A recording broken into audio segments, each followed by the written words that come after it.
لله الذي هدانا لهذا وما كنا لنهتدي لولا أن هدانا الله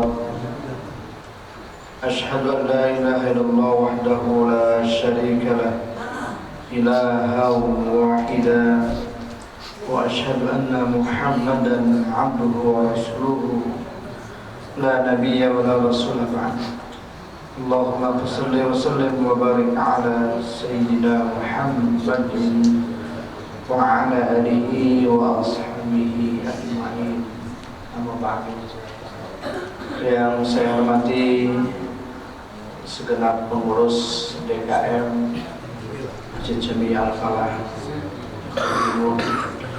jamaah sholat subuh yang berbahagia. Alhamdulillah, tidak ada kata yang paling indah pada pagi hari ini selain rasa syukur kita kehadirat Allah Jalla Jalaluh atas segala kenikmatan dan karunia-Nya. Alhamdulillah, kita dapat melaksanakan salah satu kewajiban kita sebagai hamba Allah yang beriman, yakni melaksanakan sholat subuh berjamaah. Tentunya harapan kita mudah-mudahan kebiasaan ini, sholat subuh berjamaah, bisa menjadi satu daya kebiasaan di masyarakat kita, dan kita berdoa mudah-mudahan seluruh amaliyah-amaliyah kita, baik yang wajib maupun yang sunnah, senantiasa dapat diterima oleh Allah Subhanahu wa Ta'ala.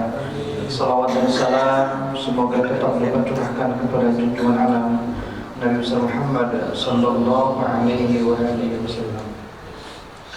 Jemaah sekalian, tema kita pada pagi hari ini tentang fadilah salat tahajud atau keutamaan salat tahajud, di mana dewasa ini khususnya bangsa kita sedang menggalakkan yang namanya gerakan salat subuh berjamaah. Ini alhamdulillah baik di Jakarta maupun di daerah-daerah yang lainnya, alhamdulillah masyarakat kita amat sangat gemar untuk melaksanakan sholat subuh berjamaah. Tentunya ini tak lain dan tak bukan untuk mengharap agar bangsa kita menjadi bangsa yang besar, karena bangsa kita adalah bangsa yang mayoritas muslim terbesar di dunia. Mudah-mudahan dengan kegiatan seperti ini, harakah seperti ini, Allah memberikan bangsa kita bangsa yang baldatun thayyibatun wa rabbul ghafur, wabil khusus masyarakat di sini senantiasa Allah berikan keberkahan dunia dan akhirat. Jemaah sekalian, yang tidak kalah pentingnya adalah tentang sholat yang satu ini, yakni sholat tahajud, yang merupakan salah satu sholat sunnah yang memang tidak pernah ditinggalkan oleh Nabi kita Muhammad sallallahu alaihi wasallam. Jemaah sekalian, jangankan beliau sehat, sakit pun sholat ini tidak ditinggalkan.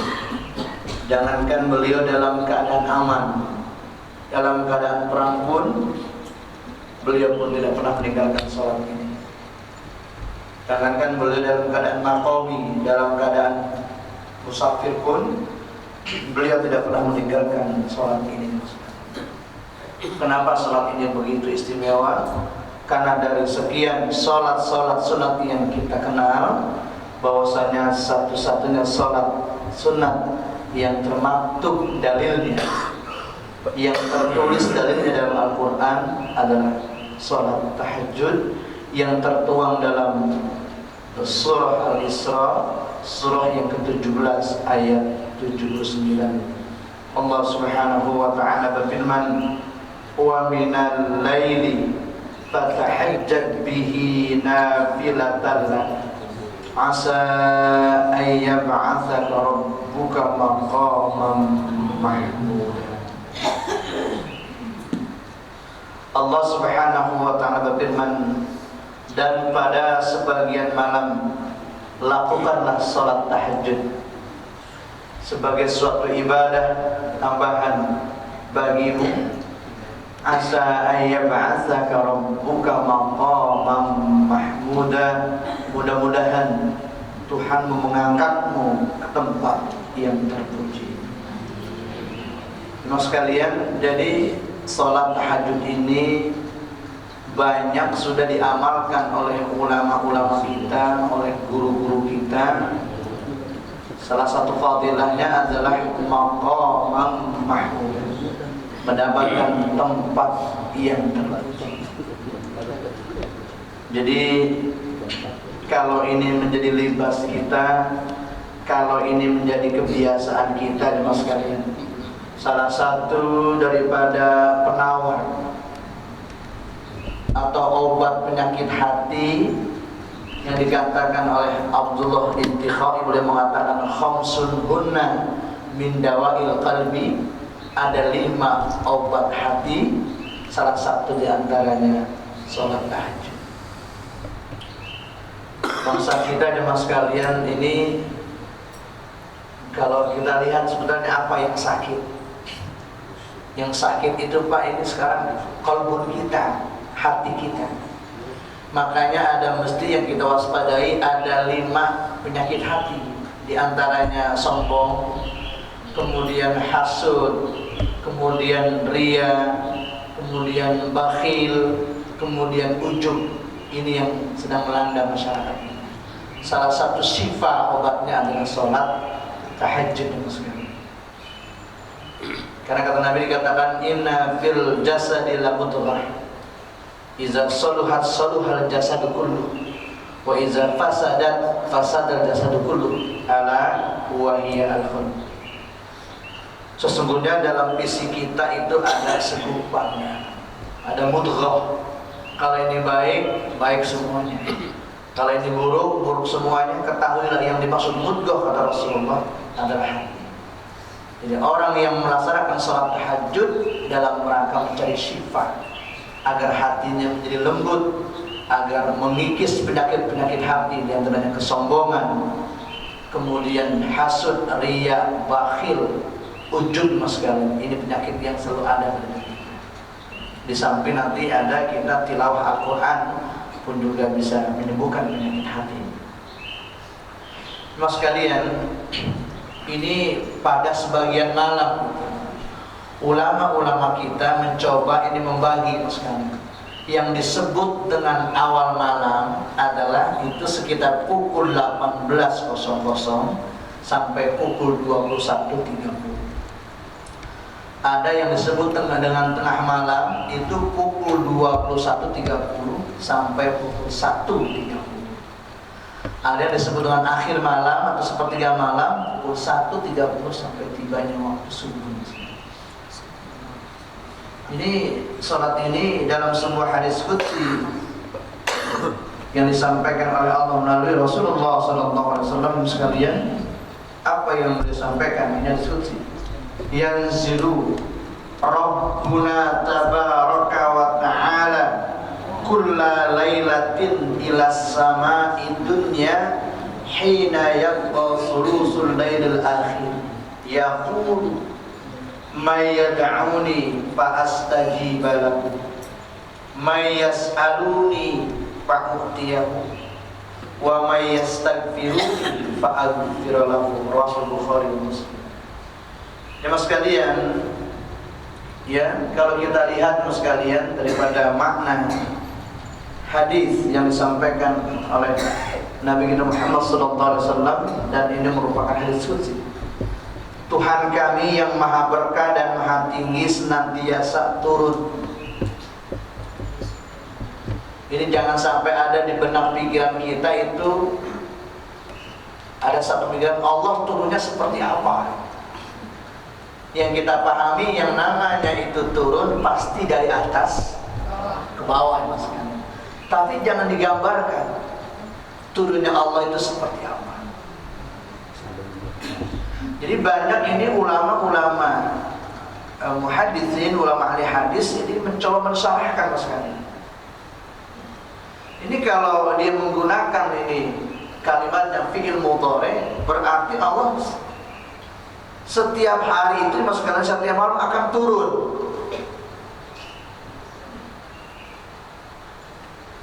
Ini turun ke langit dunia hina yabqa sulusul lail akhir, ketika masih tersisa sepertiga malam yang akhir. Jadi kalau kita ingin sholat tahajud itu, kalau kita berbicara waktu utama mas sekalian, silakan Bapak Ibu itu sholat kira-kira pukul 1.30 atau ya jam 4 juga boleh sebenarnya sebelum masuk ke subuh mas sekalian. Imam Syafi'i Bapak Ibu itu dia kalau jam 1 malam kebiasaan dia mandi. Imam Syafi'i mandi rapi-rapi pakai minyak wangi karena dia biasa ya. Kalau bahasa orang Bekasnya itu Jakarta nggak masuk angin pagi-paginya. Kalau jamaah malah coba nanti kita praktek begitu Pak, nanti pagi-pagi kita yakin nggak biasa. Jadi persiapan Imam Syafi'i luar biasa. Makanya kebiasaan ulama-ulama kita dulu itu habis isya pada tidur mereka. Habis isya tidur untuk mempersiapkan itu pagi yang mulai sholat tahajud. Makanya sholat tahajud ini, qiyamul lail ini adalah merupakan kebiasaan orang-orang soleh. Makanya akhir zaman ini kata Nabi, nanti banyak kebiasaan orang soleh dahulu itu ditinggalkan oleh orang-orang kita. Kalau sahabat-sahabat Nabi nggak sholat tahajud itu dia sama saja kehilangan 3 unta merah. Kalau dia nggak sholat tahajud itu dia terkena musibah yang besar. Kalau kita kan nggak sholat tahajud ya emang biasa agak sholat jadi biasa-biasa aja. Tapi kalau sahabat Nabi luar biasa. Beliau mengatakan Pak, musibah terbesar bagi kami itu bukan tsunami, bukan gempa bumi, tetapi musibah terbesar bagi kami adalah apabila kami tertinggal sholat berjamaah. Tertinggal sholat berjamaah itu musibah bagi sahabat-sahabat luar biasa. Kalau saya tanya Bapak Ibu jangan dijawab gitu ya. Kita sering berjamaah, apa sering memang ketinggalan sholat berjamaah atau sering tidak berjamaah? Jangan dijawab, pikirin aja. Ini maksudnya. Jadi dikatakan hina yabqa sulusul akhir turun Pak. Sepertiga malam. Fayaqul Allah berseru.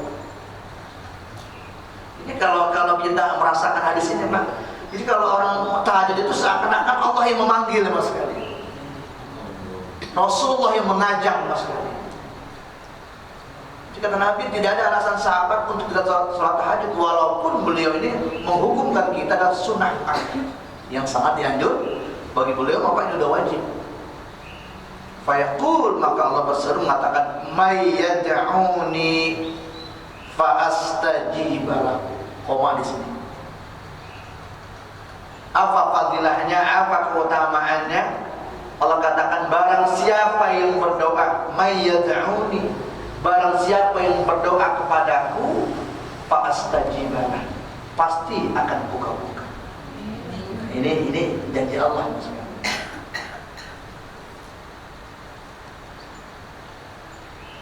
Jadi barang siapa yang dia sholat tahajud kemudian dia berdoa itu kepadaku, pasti akan buka-buka. Ini janji Allah. Kan Pak terkadang orang kita atau bahkan kita tuh begitu sholat tahajud, ya maaf itu kalau ada keperluan Pak. Kalau ada hajat kita pengen hajatan, gitu, pengen ada maksud. Kriaan pengen gak hujan baru sholat tahajud, pengen bisnisnya gol baru sholat tahajud, rumah tangganya goncang sholat tahajud. Kalau itu berhasil Pak lupa lagi sholat tahajud, lagi sakit sholat tahajud. Jadi dikatakan may yad'uni, barang siapa yang berdoa pasti akan kukabulkan.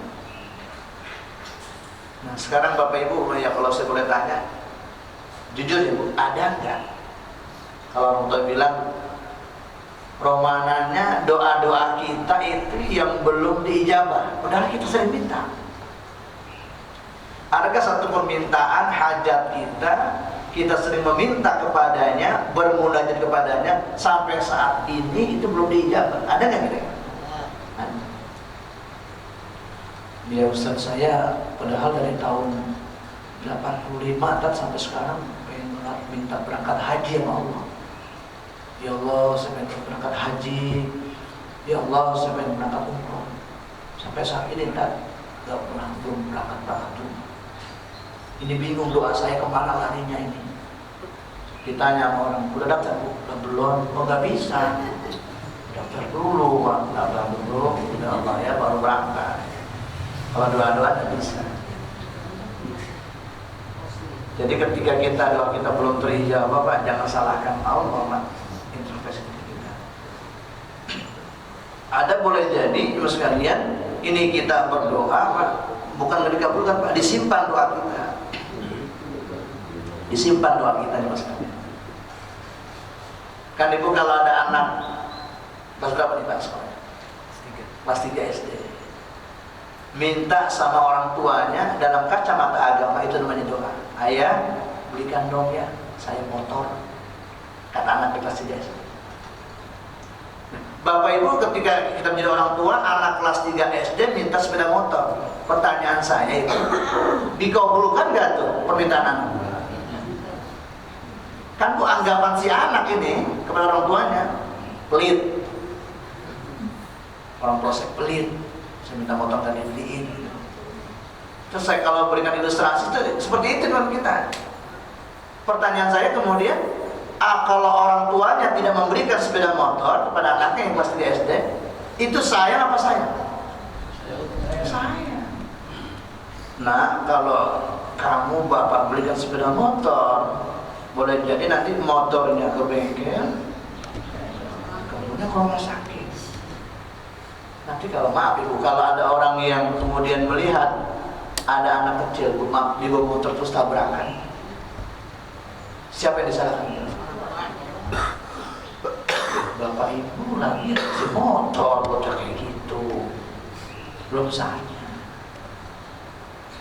Ini orang tuanya berkata, nah, bukan bapak tidak memberikan, tapi nanti. Boleh jadi anak kelas 3 ini minta sepeda motor karena kesabarannya yang luar biasa, disimpan uangnya oleh bapaknya. Tahu-tahunya bukan sepeda motor ketika dia kuliah di SMA, bahkan dia mau. Kita begitu kok. Jadi harus positif thinking kita sama Allah. Karena banyak orang yang kecewa. Kata Ustadz, sholat duha katanya murah rezeki. Saya 6 bulan tak sholat duha dari jam 7 ke 11 tiap hari. Makin sholat itu, orang sholat doang, nggak usaha. Nggak bisa begitu. Kadang-kadang taruh itu misalnya, Mayyad'uni fa'astajibah. Barang siapa itu yang berdoa, pasti akan mengabulkan. Yakin itu. Kemudian mayas'aluni fa'utiyah. Barang siapa yang meminta kepadaku, ya, pasti aku akan memberi. Wa mayastaghfiruni fa'aghfirlahu. Barang siapa memohon ampunanku, pasti aku akan mengampuni. Ini satu fadilah yang memang tidak seperti sholat-sholat yang lain sama sekali, kecuali sholat ini. Jadi Bapak Ibu setelah nanti menerima materi ini, saya harapkan bisa paling tidak nggak perlu banyak-banyak sholatnya, 2 rakaat yang penting istiqomah. Kalau Ibu Bapak di Masjid Al-Falah tiba jam 4, silakan. Yang pertama mungkin sholat tahajud, kalau nggak seperti rumah, atau sholat sunnah wudu, kemudian sholat tahiyatul masjid, itu luarnya. Jadi setelah materi disampaikan, jangan sampai Pak kita tidak tidak melaksanakan sholat tahajud walaupun 2 rakaat. Ini Pak, ini niatin Mas sekalian, niatin insya Allah. Ini penjelasan ulama-ulama kita di Mas sekalian, penjelasan ulama-ulama kita apa arti itu turun di Mas sekalian.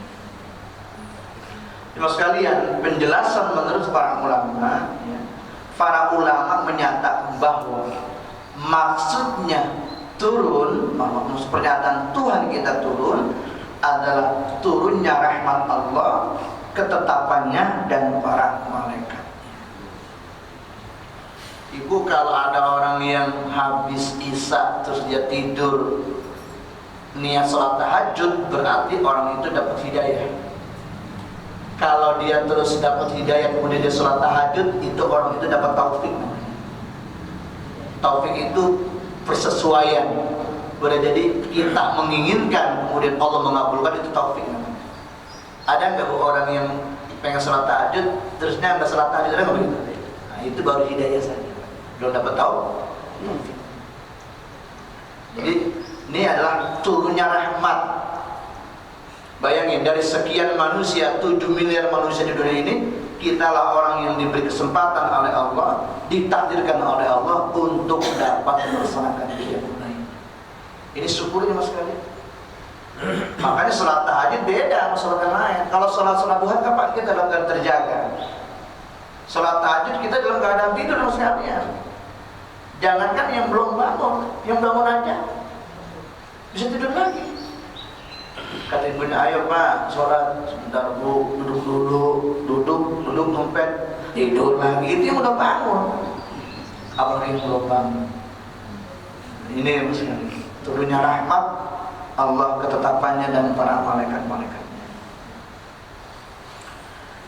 Mas sekalian, kemudian yang kedua, para ulama menyatakan bahwa maksud pernyataan Tuhan kita turun adalah menyambut orang-orang yang beribadah dan berdoa pada seperti malam. Kalau kita datang ke satu tempat, kita disambut oleh tuan rumah. Sebutlah kita disambut oleh Pak Camat, oleh Pak Wali Kota. Kita bangga nggak? Bangga. Nanti jamaah Al-Falah akan disambut oleh Bapak Menteri Agama. Wah, luar biasa. Bukan hanya Menteri Agama, Bapak Presiden kita. Ini yang menyambut Allah yang sekali. Allah mengundang, ya. Allah menyambut orang-orang yang beribadah dan berdoa pada sepertiga malam. Maka ibu kalau hawanya orang sholat tahajud itu kan rada-rada iseng pak, iseng itu pak. Sebab orang sholat ini bisa meneteskan air mata, mas. Jadi Bapak Ibu harus bisa merasakan kedahsyatan sholat tahajud ini mas sekalian.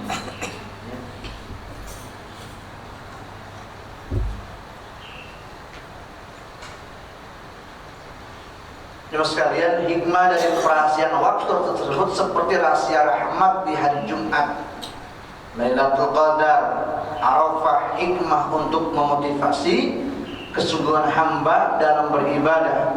Malam inilah saat-saat yang istimewa yang merupakan karunia terindah dari Yang Maha Kuasa. Kalau kita sering dengar malam Lailatul Qadar, kenapa itu istimewa? Jawabannya tanazzalul malaikatu warruhu fiha. Yang turun malaikat-malaikat Allah kalau Lailatul. Tapi kalau salat tahajud ini yang turun Allah Subhanahu wa taala. Jadi Pak, inilah yang asbab derajat kita, maqam kita jadi terpuji. Ya. Salah satu yang dapat ini mengangkat derajat Rasulullah adalah sholat ini nih mas. Coba ibu perhatikan ya Bapak, kita lihat peristiwa Isra Mi'raj. Bunyi ayatnya begini: Subhanalladzi asra bi'abdi lailan. Ada kata-kata gitu Pak, lailan, yang menandakan Isra Mi'raj itu Nabi terjadi pada waktu malam. Yang menarik pada kalimat ini adalah bi'abdihi. Jadi Bapak Ibu, orang kalau sedang beribadah, orang kalau sedang sholat, itu bi'abdihi, dekat sama Tuhan. Jadi kata huruf ba itu bimana harfu jarin bimana qarib. Jadi kalau orang sholat itu posisi kita amat sangat dekat dengan Tuhan kita Allah Subhanahu wa taala. Makanya ketika Nabi sampai ke sana ibu, ke Sidratul Muntaha terus ke sana, apa yang beliau ucapkan? Nabi ucapkan at-tahiyatul mubarakatus sholawatut thayyibat. Ini ucapan Nabi. Allah menjawab assalamu alayka ayyuhan nabi. Oh, berarti ketika kita sholat itu kita membaca dialog antara Allah dan Nabi kita Muhammad SAW. Maka dalam sholat itu ketika orang sudah takbir disebut dengan takbiratul ihram. Jadi sudah tidak ada lagi komunikasi kepada makhluk kecuali Allah Subhanahu wa Ta'ala. Yang beda kalau orang tawaf. Kalau orang tawaf masih boleh berdialog. Orang sedang wukuf nih Pak, boleh berdialog. Orang sedang berpuasa boleh menanyakan, kamu nanti buka sama apa? Boleh. Tapi sholat, kalau itu kita berdialog kepada itu tidak bisa sama sekali.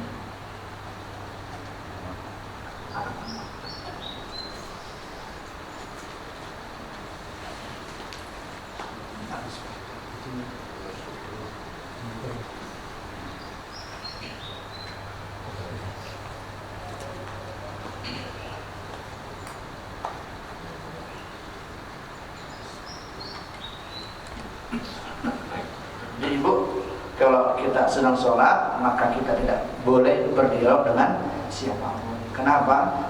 Makanya takbir yang pertama itu takbiratul ihram masuk.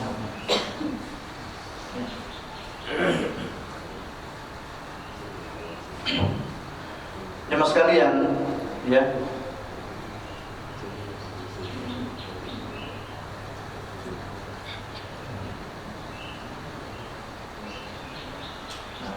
Jadi hikmah dari hikmah daripada perasian waktu tersebut seperti rahasia rahmat di hari Jumat, Lailatul Qadar, Arafah, hikmah turun, hikmah untuk memotivasi kesungguhan hamba dalam beribadah pada malam.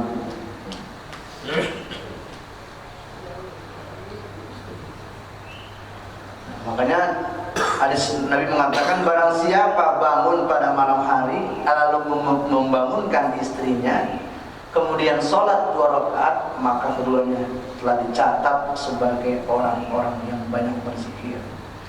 Makanya Bapak Ibu, anjuran kita untuk sholat sunnah itu bagusnya fil bait, di rumah. Makanya usahakan kita kalau ke al-falah ini itu kalau bisa dalam keadaan berwudu dari rumah. Apalagi sholat sunnahnya di rumah. Para sahabat itu ada yang menyatakan kalau habis sholat isya itu badiahnya di rumah. Kalau kita belum bisa begitu. Kalau sholat isya badiahnya di rumah ngopi kita makan, nggak sholat, makanya di sini aja sholatnya. Ini ya. Nabi Muhammad SAW mengerjakan tahajud di malam hari sampai kedua telapak kakinya bengkak. Lalu Aisyah bertanya kepadanya, "Lima tasnau ya Rasulullah? Mengapa engkau mengatakan demikian? Qad ghufira laka ma taqaddama min dzambika wa ma ta'akhkhar." Padahal dosamu yang lalu dan yang kemudian telah diampuni. Afala akun 'abdan syakur? Apakah aku tidak boleh menjadi hamba yang bersyukur? Bu Huzaifah, Bapak Ibu meriwayatkan, beliau pernah melihat Nabi sholat. Huzaifah ini, itu Nabi ketika sholat ini mas sekalian, ketika beliau habis sholat, habis membaca surah Al-Fatihah, itu beliau membaca surat Al-Baqarah. Sangkaan Huzaifah paling juga 10 ayat. Tahu-tahunya 286 ayat. Nabi belum ruku juga. Ditambah lagi surah Ali Imran 200 ayat. Nabi belum ruku juga. Ditambah lagi Bapak itu surah An-Nisa 176 ayat. Coba kita jumlahin itu. Kira-kira kalau ada imam begitu di sini Pak, ini jamaah senang apa? Bagus Mas, saya belum makan ini. Nah, makanya kata Nabi, "Idza shalla ahadukum linnas falyukhaffif." Apabila kalian sholat itu membawa orang banyak, falyukhaffif, ringankan bacanya. Bukan pendekin ya namanya, ringankan. Kalau tadi imam kita membaca surah Al-Hasyr itu Pak, kalau di Masjid Kubah Mas itu Pak, bacanya Al-Muluk. Di Al-Muluk kan ada 30 ayat tuh. Rakaat yang pertama 15, kedua 15. Kalau di Haramain Pak, kita apa? Bingung protesnya kita, karena kita nggak tahu tuh imamnya di mana. Ikutin aja tuh kalau orang haji kan. Nabi itu kalau orang sholat beliau sendiri itu panjang-panjang sholatnya. Kalau Nabi, kalau beliau sholat sendiri panjang-panjang sholatnya. Satu riwayat Pak ini dikatakan Mu'adz sholat maghrib, Mu'adz sholat maghrib dibaca Al-Baqarah Pak. Ada yang maduin jamaah ke Nabi. Kenapa? Mu'adz ya Rasulullah sholat maghrib Al-Baqarah, sebelum makan, pulang kerja, protes saya nih. Kata ya Rasulullah, Mu'adz ini bagus begitu, cuma lihat jamaahnya, ada yang udah tua, ada yang sakit, punya keperluan, tolong ringankan baca. Kalau yang sendiri, pal yutawil mayasa. Kalau yang dewek-dewek, ayo deh, ongkong aja kan silakan. Kalau kan kita nggak begitu Pak, ya jamaah ya kuliah sendiri ya dulu. Kalau kita memang bukan nggak hafal Al-Baqarah, memang belum pernah ngapalin Pak kita. Tapi kita bisa hafal Pak. Itu Pak Sayyidina Umar bin Khattab itu Pak belajar surah Al-Baqarah aja 10 tahun sama Nabi. Kalau dia belum akhlaknya belum seperti apa kata Al-Baqarah, dia belum pindah ke surah Al-Imran Pak. Jadi kalau sahabat itu belajar Quran itu kalau belum diamalin, dia belum berpindah ke surah-surah yang lain. Itu hebatnya dia. Kayak kita nih sholat tahajud nih. Kalau belum sholat tahajud Pak nggak boleh bab yang lain. Harus ini. Seorang guru menerangkan 5 bab. Percuma kalau 5 bab semuanya siswa mereka yang paham. Dengan 1 bab tapi itu paham. Kayak jamaah nanya, Ustadz kalau yang bagus sholat sunat duha apa surahnya ya? Ibu yang pertama baca wasyamsi, yang kedua baca wadduha. Oh gitu. Ustadz kalau saya qobliyah subuh apa yang bagusnya ya? Yang pertama ibu baca kuliah, yang kedua ibu baca qulhu. Ustadz kalau sholat tasbih baca yusabbihulillah gitu. Ustadz kalau semuanya baca qulhu boleh nggak? Boleh. Akhirnya qulhu juga Pak. Nah ini banyak, akhirnya qulhu juga. Apa? Jadi lah sholat qulhu. Ini yang sebenarnya. Jadi apa gitu Pak? Jadi Nabi berdiri itu lama Pak. Sahabat tanya, Huzaifah itu rukunnya kayak mana? Sahabat aja kayak berdiri lama. Allah. Pantesan Nabi jarang sakit, sholatnya cakep Pak. Nabi kan seumur umur sholatnya cuma 2 kali ya. Saya yakin Bu, kalau ibu sholat tadinya mantap itu bisa menghilangkan rematik. Bisa menghilangkan segala penyakit kita, bisa itu. Kalau orang amin, sholat agak nggak bisa, atau sakit, harus praktek. Niatin ya Bu, bisa, Allah, niatin Bu. Karena ini merupakan kebiasaan orang-orang soleh yang soleh. Setan menjerat leher belakang salah seorang di antara kalian jika sedang tidur dengan 3 jeratan. Setiap kali jeratan setan berkata, selamat bermalam panjang, maka tidurlah. Tidur. Jika ia terbangun lalu berzikir kepada Allah, maka terbukalah jeratan pertama. Jika kemudian ia berwudu, maka terbukalah jeratan kedua. Jika kemudian ia sholat, maka terbukalah semua jeratan itu. Lalu menjadi orang yang rajin dan baik jiwanya. Jika sebaliknya, maka ia menjadi buruk jiwanya lagi pemanas. Benar Bu, kalau kata orang dulu, kalau lu bangun kesiangan, rezeki lu dipatok ayam, gitu orang tua. Orang kalau udah begitu malas Pak. Jadi kalau orang tahu kata Nabi, kalau orang tahu tentang fadilah keutamaan sholat subuh ini berjamaah, la atau huma wal habba, dia datang walaupun sambil merangkak Pak. Luar biasa. Makanya sholat subuh ini Pak nggak ada badiahnya. Sholat asar nggak ada badiahnya. Kenapa? Kan pergantian malaikat ngelaporin ini. Kan kita enak. Makanya orang kalau tidur habis subuh nggak haram hukumnya, enggak. Boleh-boleh saja. Cuma kurang bagus saja. Habis asar sama habis subuh. Makanya amalin tuh. Allahumma anta rabbi la ilaha illa anta khalaqtani wa ana 'abduka wa ana 'ala 'ahdika wa wa'dika mastata'tu. A'udzu bika min syarri ma sana'tu, abu'u laka bi ni'matika alayya wa abu'u bi dhanbi faghfir li fa innahu la yaghfiru dzunuba. Saya lihat Pak, jamaah kan Pak usianya Pak relatif pada pensiun. Orang Pak kalau pensiun pengen pulang. Bukan cuma pengen meninggal, bukan, pengen pulang. Kalau pengen pulang kita harus benar-benar Pak, rapi-rapi. Makanya orang kalau pensiun Pak itu punya masjid aja, sadar pengen pulang. Kayak waktu asar, kita kalau di jam 4 di kantor, pengen pulang. Iya, berangkat pagi-pagi, kalau udah asar pengen pulang. Kan pulang Pak, ada sesuatu yang dibenahi, jangan sampai tertrim. Maka sholat tahajud ini jadikan Pak nutrisi kita, kebiasaan kita di masa. Kenapa Pak? Karena sholat ini merupakan kebiasaan orang-orang soleh yang sudah boleh ditinggalkan oleh orang-orang sekarang.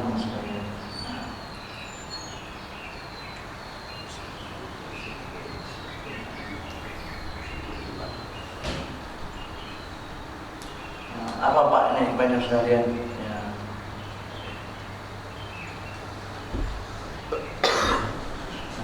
Hendaklah kalian selalu mengerjakan sholat tahajud, karena sholat tahajud itu merupakan satu kebiasaan orang-orang soleh sebelum kalian. Dua, sarana mendekatkan diri kepada Allah Subhanahu wa Ta'ala. Ketiga, pencegah dari perbuatan dosa. Keempat, penghapus dari dosa dan keburukan. Yang kelima, bisa mengusir penyakit dari badan. Jadi ibu yakini apapun perkataan Nabi, sekali yakini itu benar adanya. Ini kebiasaan orang-orang soleh sebelum kita. Jadi masyarakat di sini Al-Falah, silakan Bapak Ibu untuk dapat terus bertahajud di rumah kita masing-masing. Sekalian, inilah kebiasaan orang. Apa kiatnya Ibu nih? Kan kita terkadang malas nih. Apa kiat-kiat ini? Yang pertama, kuatkan niat dan kemauan. Jadi kalau nanti habis isya kita sholat tahajud, siapin sajadahnya, siapin tasbihnya, siapin minyak wanginya, siapin semuanya. Persiapan sholat tahajud. Kalau kita udah persiapkan, walaupun kita nggak bangun itu, insya Allah dapat pahalanya. Malam pertama begitu, malam kedua lagi siapin tasbihnya, siapin tahajud sajadahnya, siapin tasbihnya, siapin minyak wanginya. Nggak bangun lagi, dapat pahalanya juga. Ketiga begitu lagi, siapin lagi. Kata malaikat begitu, oh bisa begitu. Harus sholat. Jadi kuatkan niat dan kemauan, seakan-akan yang memanggil Allah Subhanahu wa Ta'ala, seakan-akan yang memanggil Rasulullah Sallallahu Alaihi Wasallam. Bapak Camat Jakarta Timur dipanggil oleh Bapak Wali Kota satu malam. Ada apa Pak ya Pak? Ambil uang Pak di insentif 11 juta, berangkat Pak jam 11. Ya sampai telat itu, mahal banget biasa. Tidak Pak, menunggu. Jadi nanti pun kalau kita udah kebiasaan, kita udah nggak pakai jembekan lagi kan? Dia tahajud yang ngingetin kita. Subhanallah. Ini yang dikatakan fadkuruni al-kurkum washkuruni wala. Ingatlah kepadaku al-kurkum. Ini saya akan ingat kepadamu. Ada nggak Bu orang yang sedang punya masalah besar dia ucapin Astagfirullahaladzim, la hawla wa la quwwata illa billahil azim. Astagfirullahaladzim. Ada orang itu ada. Orang-orang yang sewot kesel ada. Ada orang punya masalah dia ke masjid, dia telah tahajud. Ada orang yang punya masalah ke diskotik, ke naik klub, ke kafe. Ini fungsi tahajud. Jadi bagaimana supaya sholat ini kalian itu yang memanggil kita. Kuatkan niat dan kemauan. Kemudian apa itu? Perbanyak mengingat dosa dan kematian. So kenapa? Di sana ada pintu mayyastagfiruni faghfirun. Barang siapa yang minta ampun, Allah akan ampuni saudara-saudara.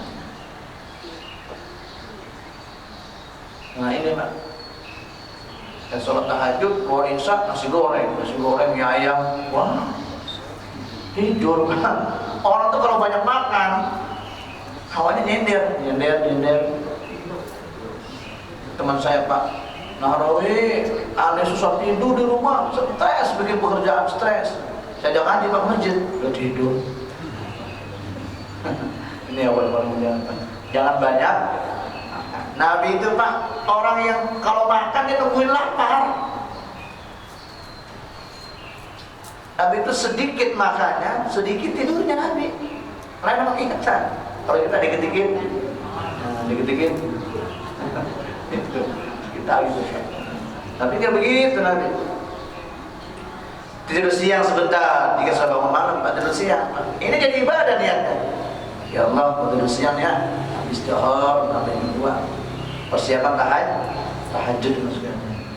Ustaz, berdoa itu harus berdiri atau duduk begini? Tangan harus hanya diangkat apa? Iya. Nah, kalau minta duit bagaimana mau Pak? Nah, iya Bu. Memang orang macam-macam Pak. Saya kemarin di rumah teman kontak undang. Kalau begini aja, ada dua orang ini. Saya senyum aja nanti. Kalau Ustaz dia begitu, mungkin udah cukup kali keperluannya. Sekarang kita nggak usah jawab pakai dalil ya Bu. Anak kita minta duit, Mak. Ini udah ada keakuan, minta duit. Maaf, saya mau berangkat, minta ongkosnya. Adab dulu orang akhlak. Tujuan begitu bukan Allah tuh di atas langit. Yang namanya ngasih pasti dari atas ke bawah. Nah itu turun tuh dari atas ke. Cuman kita nggak boleh sirik, nggak boleh sesat, boleh merusak. Kita itu begitu aja, nggak mau saya ini. Tapi bagus, kan ada Asmaul Husna sini. Saya kalau ada postingan berdoa kan Bu, di mana di WA kan masih berdoa begini Bu. Mana begini doanya nggak ada. Amin ya Rabbal. Amin ya Allah. Amin ya Allah. Terkadang memang kalau doanya itu Bu, kita kalau lagi ada tempat syukuran jangan panjang-panjang. Amin. Amin. Amin. Amin. Udah kelamaan, berendam tuh. Amin. Nengok tuh. Nungguin Robana, Zolamna. Iya, Allah panjang lagi. Di Bang Amin doang protes. Ya, gitu ya. Nah, dan enak nasihatnya gitu. Tambah pengetahuan tentang qiyamul lail, pengetahuannya tentang qiyamul lail. Rasakan kelezatan qiyamul lail supaya terbiasa. Nah, ibu dulu ya. Ibu kalau ibu makan bakso nih enak banget, ngapain nambah. Kira-kira ibu cerita nggak sama teman tetangga? Kata teman, gue pengen makan bakso. Soalnya aja. Jauh. Berangkat atau bu? Berangkat. Karena kelezatan. Sama qiyamul lail. Jangan dijadikan pekerjaan kita itu alasan. Capek kan, emang saya gak kerja, gua yang baik. Karena itu jadikan alasan, jangan dijadikan alasan. Kalau sudah lezat seperti ini, sholat itu bukan lagi sekedar kewajiban kita. Sholat itu bukan lagi sekedar menggugurkan kewajiban, tetapi sholat itu menjadi kebutuhan dan kenikmatan dalam hidup. Ini luar biasa, ya. Jadikan sholat itu kenikmatan, kebutuhan dalam hidup kita ini semua. Rasakan kelezatan qiyamul lail supaya terbiasa. Ibu, kalau saya belum pernah main bulu tangkis nih Pak. Saya main bulu tangkis Pak 2 set. Apa yang terjadi Pak? Kata saya, Pak sakit. Gak biasa tak, pokoknya biasain kayak saya nih. Ngantuk tak tahajud ngantuk, ya udah biasa. Jadi tanamkan kebiasaan, tanamkan kebiasaan membaca, tanamkan kebiasaan belajar, tanamkan kebiasaan bersedekah, tanamkan kebiasaan membaca Quran, tanamkan kebiasaan positif. Makanya sahabat Nabi itu dia dari bulan Muharram sampai bulan Dzulhijjah, Ramadan semuanya. Dan dia sholat ke masjid biasa, sholat tahajud biasa, baca Quran kan udah biasa kan enteng, jadi ikhlas. Dia tanamkan kebiasaan. Kan kalau baru-baru berat, Pak. Jadi ditanamkan kebiasaan. Nah, maka kita belajar apa itu kebiasaan sahabat-sahabat Rasulullah Sallallahu Alaihi Wasallam. Itu Aisyah kalau sehari semalam tuh dia 5 juz baca Quran, seminggu hatam. Kalau kita juz apa? Kita masih berat. Kalau sahabat itu baca Quran tuh selembar makin nikmat, makin terang tuh matanya. Sahabat itu terang. Kalau kita enggak, selembar. Subhanallah.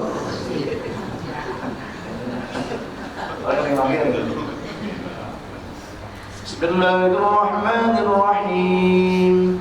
Alif Lam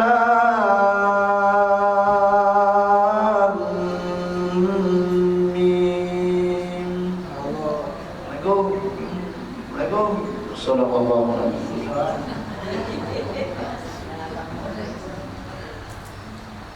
Mari ada imam baca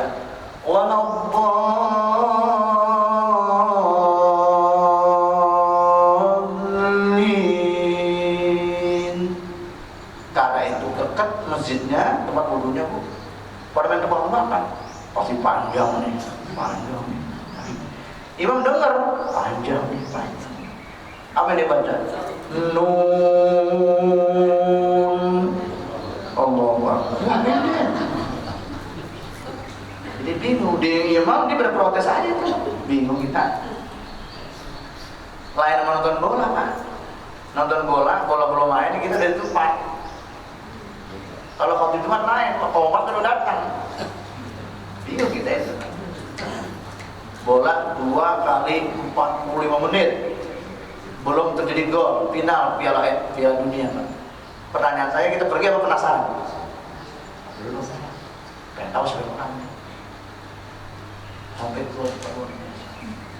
Kalau sholat Jumat Pak, Assalamualaikum, jalan biar lama dikit di masjid. Makanya dikatakan as-sama al-mu'min, nanti al-mu'min bis-sama fil masjid itu kasama fil bari. Nanti akhir zaman itu Pak, itu orang di masjid kayak di darat Pak. Itu kayak pulang aja. Coba ada orang sholat Jumat, tolong Pak, sapnya Pak, dapetin Pak. Begitu menurut tiap Pak, terus kalau pas saya Pak, tolong Pak sapnya Pak. Itu kenapa susah ke depan? Tapi kalau kita kalau dangdut, nggak gitu ya enggak. MC nggak perlu tolong Pak sapnya dapetin, enggak, dewek Pak.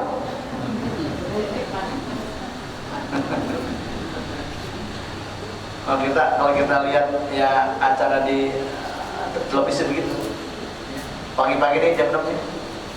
Astagfirullah Rabbal baraya. Pagi-pagi terjemah 5. Abang lari yang enggak pulang-pulang. Bingung. Pagi sih sering begitu. Itu dunia ya. Jadi ibu sekalian ya, karena sholat bertiba, pesan saya adalah ayo kita sama-sama untuk bersolat tahajud. Mudah-mudahan dengan sholat tahajud Allah sehatkan badan kita, Allah berikan istiqomah kita. Mudah-mudahan jamaah al-falah dikumpulkan di surga Allah Subhanahu wa taala. Al-Fatihah. Bismillahirrahmanirrahim. Alhamdulillahirabbil alamin, arrahmanirrahim, maliki yaumiddin. إياك نعبد وإياك نستعين اهدنا الصراط المستقيم صراط الذين أنعمت عليهم غير المغضوب عليهم ولا الضالين. بسم الله الرحمن الرحيم. الحمد لله رب العالمين حمدا الشاكرين حمدا الناعمين حمدا يوافي نعمه ويكافئ مزيدا. يا ربنا لك الحمد كما ينبغي لجلال وجهك ولعظيم سلطانك. اللهم صل على سيدنا محمد وعلى ال سيدنا محمد. اللهم أغننا بالعلم وزينا بالحلم واغفرنا بالتقوى وجملنا بالعافية. اللهم اغفر لنا ولوالدينا وارحمهم كما ربونا صغارا ولجميع المسلمين والمسلمات والمؤمنين والمؤمنات الأحياء منهم والأموات إنك سميع قريب مجيب دعوة يا قاضي الحاجات. Ya Allah, ya Tuhan kami, ampunilah segala dosa-dosa kami ya Allah, baik yang besar maupun yang kecil, baik yang nyata maupun yang kami sembunyikan ya Rabb. Doa orang tua kami, keluarga kami, sahabat-sahabat kami ya Allah.